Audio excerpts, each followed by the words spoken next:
একজন পুরুষ যদি পরকিয়া করে তার শাস্তি কি? পুরুষ যদি পরকিয়া করে কিংবা নারী পরকিয়া করে শাস্তি একই।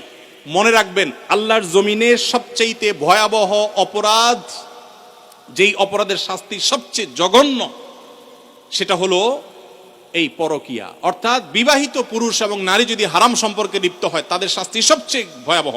কেন শাস্তি ভয়াবহ জানেন? এক সময় আমি গত কিছুদিন আগে বাংলাদেশি এক ভাইকে থাইল্যান্ডে দেখা হয়েছে, অনেক বয়স। ওনাকে জিজ্ঞেস করলাম বাচ্চা কাচ্চা কয়জন, বললো যে 2 জন। তো বললাম এত কম বাচ্চা কাচ্চা, কোনো বিধিনিষেধ আছে নাকি? বলে না ভাই, এক সময় আমাদের এই দেশে, থাইল্যান্ডের কথা আমি বলছেন, যে সন্তান বেশি নিলে সরকার পারমিট করতো না, 2টা বেশি পারমিশন দিত না। আর এখন সরকার উল্টা, বরং সন্তান বেশি নিলে আরো ভাতা দেয়। একই সমস্যা চায়নাতে। চাইনিজরা বিয়েকে মানে সন্তান গ্রহণ করার ক্ষেত্রে অনেক কড়াকড়ি করেছে।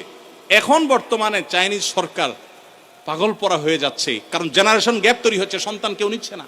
ইতালিরও একই অবস্থা। গোটা পৃথিবী আজকে সাফার করছে এইগুলোর কারণে। কিগুলোর কারণে? এই বিবাহ বহির্ভূত সম্পর্ক যত বেশি কোন সমাজে চালু হবে, সেই সমাজে মানুষের জন্মের হার কমে যাবে। মানুষ বিয়ে করবে না, ওই অবৈধভাবে তার চাহিদা পূরণ করবে এবং সন্তান জন্মের হার কমে যাবে, ওই ভয়াবহতার দিকে চলে যাবে। এই জন্য এটাকে হারাম করা হয়েছে এবং মৃত্যুদণ্ড এটা শাস্তি।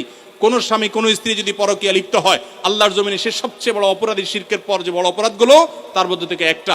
অতএব এখান থেকে বেরিয়ে আসতে হবে আল্লাহর ভয়ে এবং তাদেরকে নসিহা করতে হবে। নবী সাল্লাল্লাহু আলাইহি সাল্লাম পরকীয়ায় যারা আসক্ত বা অন্যের মানে একজন পুরুষ হয়ে নারীর প্রতি, নারী হয়ে অন্য পুরুষের প্রতি যারা আসক্ত, তাদেরকে বলেছেন তোমার স্বামীর কাছে, তোমার স্ত্রীর কাছে যা আছে অন্য নারী বা অন্য পুরুষের কাছে একই জিনিস আছে, ভিন্ন কিছু নয়। অতএব শয়তান তোমাকে বুঝায় না তুমি ওখানে গেলে সুখ পাবা, শান্তি পাবা। অতএব এগুলো থেকে আমাদের বেরিয়ে আসতে হবে। এরপরে প্রশ্ন হলো, ফুফাতো বোন খালাতো বোনকে বিয়ে করা জায়েজ আছে কিনা? ফুফাতো বোন, খালাতো বোন, চাচাতো বোন, মামাতো বোন, এদের সবাইকে বিয়ে করা জায়েজ। আর যাদেরকে বিয়ে করা জায়েজ, এরকম বোন যারা আছে, বিয়ে করা জায়েজের আওতায় পড়ে, এদের সাথে পর্দা করা ফরজ। অর্থাৎ তাদের সাথে আপনি পর্দা ছাড়া কথা বলবেন না, এবং কোনো প্রয়োজন হলে কথা বলবেন পর্দার আড়াল থেকে, এবং তাদেরকে বিয়ে করা সেটা কি আছে? জায়েজ আছে। আমি এবং আমার ভাই মাঝে মধ্যে শুধু ফুচকা, ছোলা বুট বা চটপটি খেয়ে থাকি।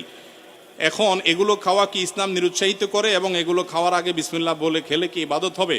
যে কোনো খাবারের শুরুতে বিসমিল্লাহ বলবেন, কিন্তু ফুচকা, চটপটি বা যেটাই খান, দেখবেন এটা স্বাস্থ্যসম্মত কিনা।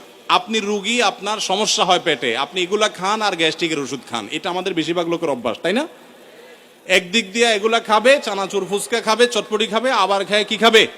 গ্যাস্ট্রিকের ওষুধ খাবে। আমরা স্বাস্থ্য অসচেতন মুসলমানরা।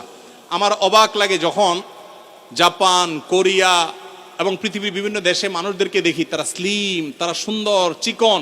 আমার অবাক লাগে, তাদের লাইফ স্টাইলটা সুন্নাহসম্মত। তারা এমন কোনো খাবার খায় না যেটা তাদের স্বাস্থ্যকে নষ্ট করতে পারে। আমরা মুসলমানরা উল্টাপাল্টা খাই। নবী সাল্লাল্লাহু আলাইহি সাল্লাম খাবারকে কন্ট্রোল করার শিক্ষা দিয়েছেন। আমরা লাগামহীন খাই, এই জন্য মেদভুড়ি হয়ে যায়, অল্প দিনে মোটা হয়ে যায়। অনেকে অবশ্য খাওয়ার কারণে মোটা হয় না, জিনগত বা অন্য কারণে মোটা হয়, তাদেরকে আবার দোষ দিয়েন না। কিন্তু আমাদের খাবার ক্ষেত্রে লাগামহীনতা, এটা আমাদের দোষ। এই দোষ থেকে আমাদেরকে বেরিয়ে আসতে হবে।